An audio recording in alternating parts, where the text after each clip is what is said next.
More than 90% of the Commonwealth citizens live in jurisdictions that criminalize LGBT people. That's across 37 Commonwealth countries. Anyone who tuned in to Radio 4 this morning will quite possibly have been confronted by a certain Bishop Victor Gill of Trinidad, who hails from a country where anti-sodomy laws were recently declared as unconstitutional. Without a hint of irony, the bishop expressed his view that the gay agenda is being forced on us, and warned that homosexual rights must not trample on the rights of heterosexuals or Christians. The gay agenda, to hear that phrase uttered without irony, is flooring in itself, but the idea that somehow decriminalization of homosexuality, the subject of the interview, somehow infringes the rights of heterosexual people, well, that's just transparently nonsensical. I feel also obliged to mention here that LGBT Christians do exist. They are so often erased when people make wildly bigoted and absolutist assertions like this. Many of them do such important work within various religious communities. From our position of incredible privilege in the UK, it would be easy to dismiss Gill's views as the last vestiges of a dying hardcore of bigotry that will ultimately eat itself. After all, Bishop Gill is speaking directly in contrary to the position of the primates meeting in 2016, where they reaffirmed their rejection of criminal sanctions against same-sex attracted people.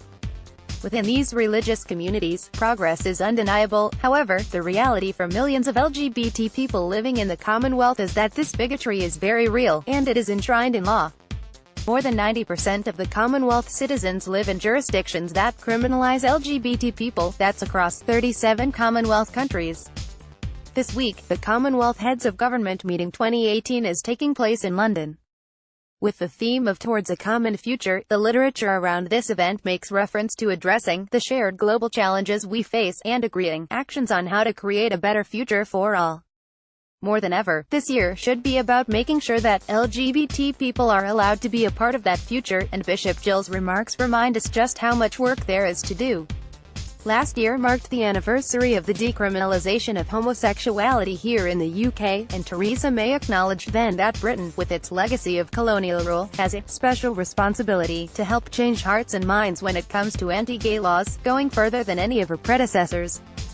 Theresa May has this very morning reiterated her commitment to equality and her deep regret at the UK's legacy of discriminatory colonial laws, speaking in quite unequivocal terms to the gathered leaders on our common value of equality. It will be interesting to see how much this message continues throughout the week, and whether it results in any real outcomes. The government's position on this has drawn considerable criticism. Among other things, they promised to publish a guide on international best practice on sexual orientation and gender identity, but this is, so far, nowhere to be seen.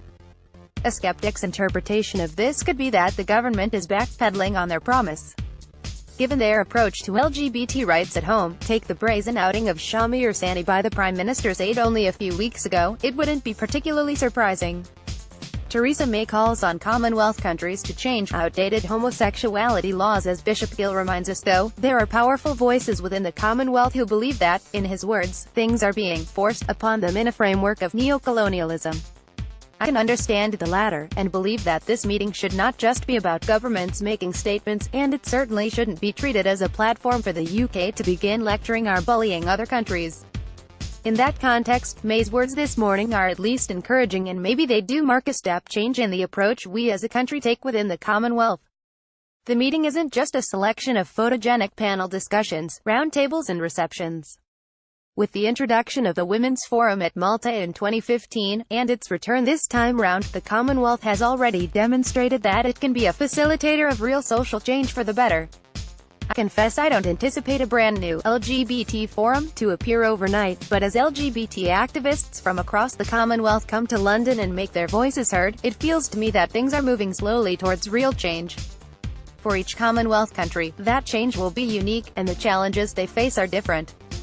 However, the goal is a common goal, a common future, with laws that serve to support, respect and protect LGBT citizens. More about Commonwealth Theresa May homophobia LGBT reuse content. We use cookies to enhance your visit to our site and to bring you advertisements that might interest you.